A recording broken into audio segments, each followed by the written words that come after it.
شروع اللہ کے نام سے جو بڑا مہربان اور نہایت ہی رحم کرنے والا ہے۔ تمام حضرات درود شریف پڑھ لیجئے۔ اللہم صلی علی محمد وعلی آل محمد کما صلیت علی ابراہیم وعلی آل ابراہیم انک حمید مجید۔ اللہم بارک علی محمد وعلی آل محمد کما بارکت علی ابراہیم وعلی آل ابراہیم انک حمید مجید۔ رمضان المبارک کے بعد آج پہلا جمعہ ہے۔ رمضان المبارک ایک مقدس مہینہ ہے جسے اللہ تبارک و تعالیٰ نے اپنا مہینہ کہا۔ تو جو رمضان گزر گیا ہمارے درمیان سے، اب یہ جو وقت آ گیا ہے رمضان المبارک میں عبادات کے ذریعے جو نیکیاں اکٹھی کی گئیں، عبادات کے ذریعے جو اچھی عادتیں اپنائی گئیں۔ دنیا کا ایک دستور ہے نا، جب کوئی کاروباری اچھا سیزن لگاتا ہے تو اپنی انویسٹمنٹ جو ہے وہ صحیح طرح کرتا ہے۔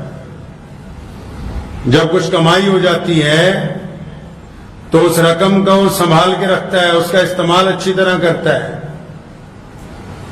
اسی طرح دین میں رمضان المبارک کا جو یہ مقدس مہینہ گزر گیا، اس میں ہم نے کیا کمایا ہے، کیا کچھ حاصل کیا ہے اپنے رب سے، کیا ہم لوگوں میں تبدیلیاں آئی ہیں، جو برکتیں ہمیں اللہ تبارک و تعالیٰ کی طرف سے عطا ہوئی ہیں، اب ان کو سنبھال کے ان کا استعمال کرنے کا وقت ہے۔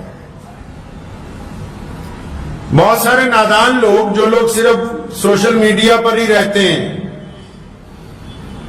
وہ چٹکلے بنانے لگتے ہیں رمضان کے بعد۔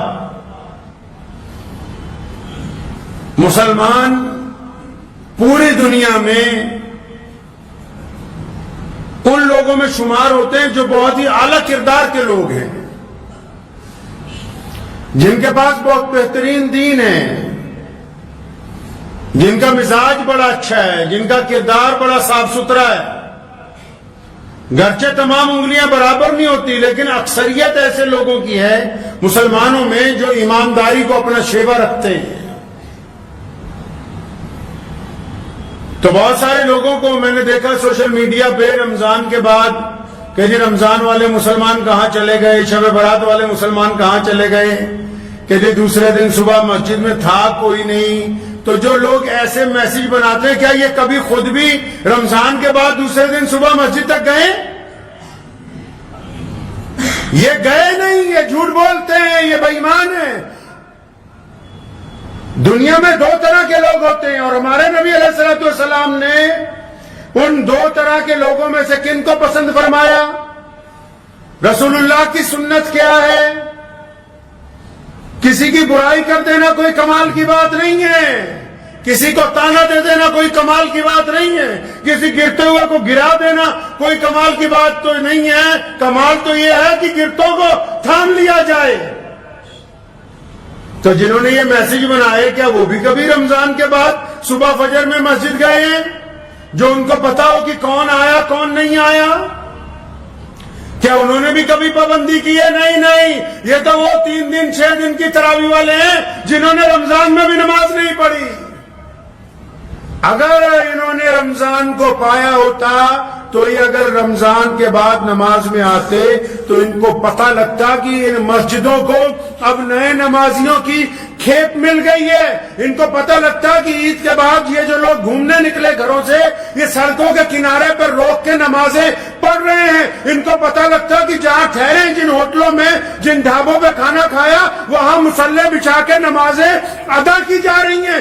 ان کو پتہ لگتا کہ وہ بیوی بچوں کے ساتھ بھی اب اسلام پر کاربند ہے، کیونکہ ان کی سوچ گندی ہے، ان کو صرف گند نظر آتا ہے مکھی کی طرح۔ اگر ان کی سوچ مثبت ہوتی تو ان کو رمضان میں تیار ہوئے اچھے نمازی نظر آ جاتے ہیں۔ اور جو یہ چاہتے ہیں کہ مسجدوں میں رمضان والی